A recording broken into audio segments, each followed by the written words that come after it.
on! Back when I was in high school, I wanted to buy my first Corvette. I thought that was the best looking vehicle out there. My dad loved them. I remember one time I was at home, and one day I guess he got off of work, and I hear this loud car just coming up to the driveway. And I'm wondering, like, what is that noise? So I look outside, I see this silver car. I'm like, that looks cool. Who could that be? Lo and behold, it was my father. And he comes in the house, he says, put some clothes on. And then he says, never mind, just come with me. I ain't had no socks. I ain't have no shoes. I think I had a little t-shirt and some jogging pants on at that time. And we go outside, and I'm like, wow, this is neat. And this is around the 90s, of course. And I'm like, this is so cool. He says, get in. And we get in, we drive around the block. He's like, it's cool, isn't it? I was like, yeah, Dad, this is really nice. And then we go silent because he wasn't a big talker. Go figure. And as we're driving around the city, I'm just enjoying this rumbling. It's just really, a lot of noise, a lot of rumbling. Then he steps on it and he kind of goes fast, and then he stops and he kind of goes fast. And then he stops. And then he turns around. And we come back to the house, and he looks at me and says, is it cool? And was it cool? I said, this was great, Dad. This was lovely. And then I go back inside. He drives away. He eventually, I guess he talks with my mom, and they actually had an argument. And I remember that very vividly because there were some heightened attitudes, emotions, and some pretty extensive word choices that were used that day. However, he bought it. He did buy it. And I remember that. And I also remember he would come up to the school. I would love when he would pick me up a few times, because I'd be the kid getting picked up in the vet. Come on, look at that now. And it was relatively new. In the 90s, a C4 went from the 1984 all the way up to 1994. 1996. I'm getting my years off because the 90s. Anyway, 95, 96, right? And that's when they started that's when they went into the C5. But in the 90s, it was still relatively new. And I would be the new kid getting picked up in the vet. So I would love that he'd speed off and you'd hear the exhaust. And I'm like, that was life. I knew nothing about cars at that time. Like, honestly, nothing. In fact, I remember my father looking at me saying, Jermaine, you just don't like doing manual labor. Then years down the line, I bring one of, my first car. I bring it over and I had to fix on it, and I had just do something simple like some brakes, and I had to readjust the exhaust because one of the clamps had came off, and I'm kind of like really dirty. And he comes outside and he's looking and he's shaking his head, and I look back at him and I was like, "What you shaking your head for, Butchie?" Because I didn't call him Dad, I called him Butch. I'm like, "What you shaking your head for, Butch?" And he said, I just never thought I'd see you getting your hands dirty." Let me tell you something. That hurt, but it also really inspired me, because I was like, come on, this is me. But I'm glad that I was able to make him proud in that moment too. Fast forward a few years later, I wanted a vet of my own. My dad loved them. He had had so many of them, and I guess that just, it kind of just trickled down to me. I said, I want to be like my dad. Everybody loves him. Everybody loves, talking about him. And he's always so pleasant to be around, even though he was quiet. He didn't say much. He was just that guy. So, like I said, years down the line, I decided I wanted a Corvette. I'm out of school. At the time I graduated, I'm in college. I'm making some moves, trying to at least, my first time starting some my own business. I was buying and selling iPhones. Back then, you could buy an iPhone, or you can buy a phone for like $99 if you stay with them for a year or two, new contract agreement type thing. And that worked out well. I would buy them, I would unlock them, and I would ship them off seas, buying them from $200 from people from iPhones, and then unlock them, jailbreak them, ship them across seas for about $800, $1,200. I loved it. It was a hustle. Made some money. Got me through college. But then I thought I was really doing something. So I went to this dealership and I said, I want to buy a Corvette.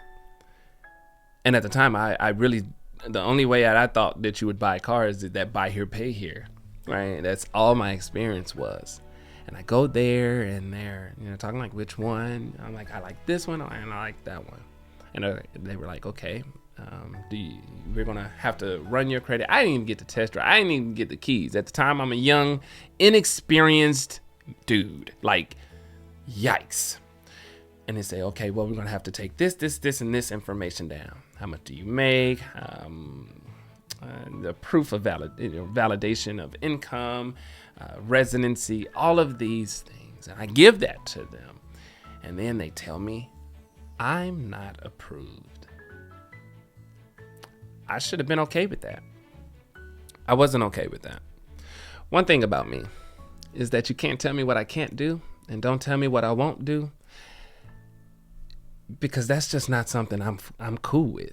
I don't roll that way. And I know a lot of individuals that can attest to relating the same to that. So anywho, they told me that I wasn't approved for this vehicle. And I'm like, how? I can afford to pay this. This is nothing. Why are you telling me that I can't do this? And they told me why. I'm like, okay. Fast forward a few years later. No, not a few years later. Actually, a year later. I'm on Craigslist. At the time, Craigslist was popping. That's where you went. You didn't have Marketplace. You had eBay, because that's where I would sell the phones and stuff. But you really only had Craigslist and eBay. You didn't have Amazon. Was kind of a thing, but it really wasn't as big as it is now, of course. And I saw this 1984 Corvette on Craigslist, and I really wanted it. It was only $3,200. Guy says I took it in on a bet, and I just needed somebody to come and pick it up. I didn't have $3,200 at the time, but I'm gonna tell you, I made some willing and dealing happen. What I did was I had this red 3000 GT at the time, and I had some white rims on it. I loved it. I wish I can go find that picture again. I think I will. But I had that, so I arranged for that to be purchased the same day that I had to go and buy this Corvette. This Corvette was black, just like the one my dad had picked me up in. Well, it was black, but it was a C4, just like the one my dad had picked me up in. And I was ecstatic. I grabbed it, I drove it back home, took the top off, and I was in heaven. It didn't take me long to get it myself, because I was going to make a way. Someone told me no, but that didn't define how I moved. That didn't define how I was going to go about getting something I wanted, right? I didn't know how I would get it, but for someone to tell me, no, you can't have this. Who is anybody to tell you what you can't have? Now, granted, I was not qualified for it. I should have understood that. But I took it personally. I made it a mission to say, nah, there should be no reason why I shouldn't have it, because I didn't understand.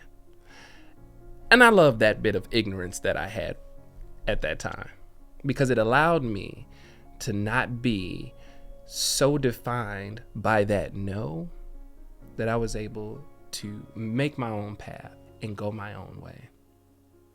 And that's what I want a lot of people to be able to realize that they can do. Just because you hear no, or just because you get a decision made against what you probably would have liked it to be, you still control your own future for the most part. You control how you move. You control how that end goal is kind of going to turn out to be.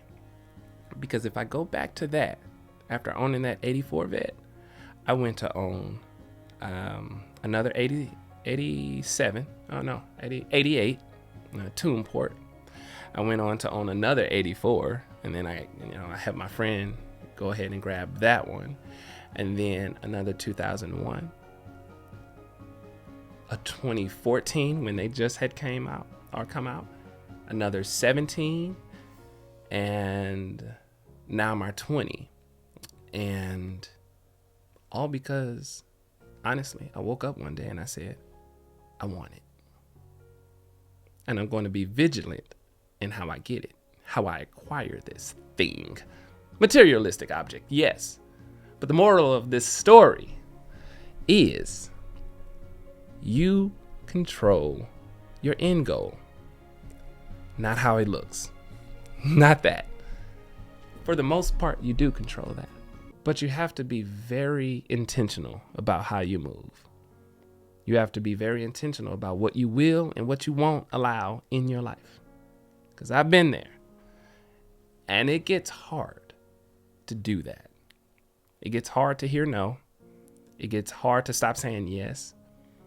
And it just gets hard when all of that effort that you put into something, and it seems like you don't even get what you don't get the reward from it. That can really just hurt you. But coming from me, for whatever that's worth, some random person that the algorithm put this thumbnail of me doing this in front of you, and you just listen to my story. I hope that it inspires someone out there in some type of way to just move vigilantly, for them to move ferociously with the fire that burns of desire to get something done, and not settle with what is, because just because something is not what it should be. And, oh no, doesn't mean that it's the way it should be. Just because I forgot the phrase, but you get what I'm trying to say. Control what you can and be absolutely okay with what you can't. That's all the time I got for you today. Thank you for watching. And if you enjoyed this video, you already know. This is day 51 of me recording a new video every day for YouTube for 365 days. Y'all be cool, be great, be awesome. And as always, see you at the finish line.